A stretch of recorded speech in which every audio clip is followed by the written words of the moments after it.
Ibunya Pak, tapi itu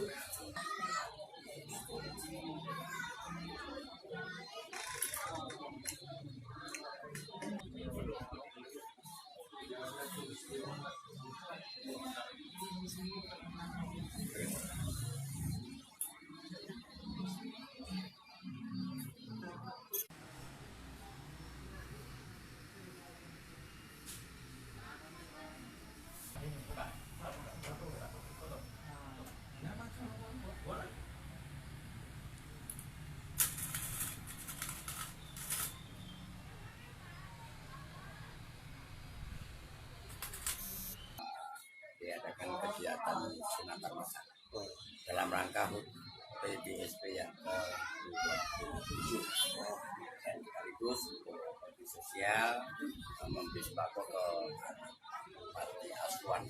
Panti asuhan dari mana Pak? Dari Pelaju. Yang ke-27.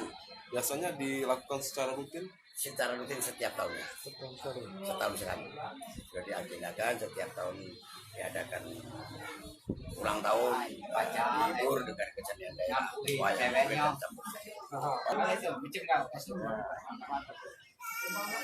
ini yang pin loh, pin super ini, masuk super ini. Kalau udah nangis dapat amplop 100.000.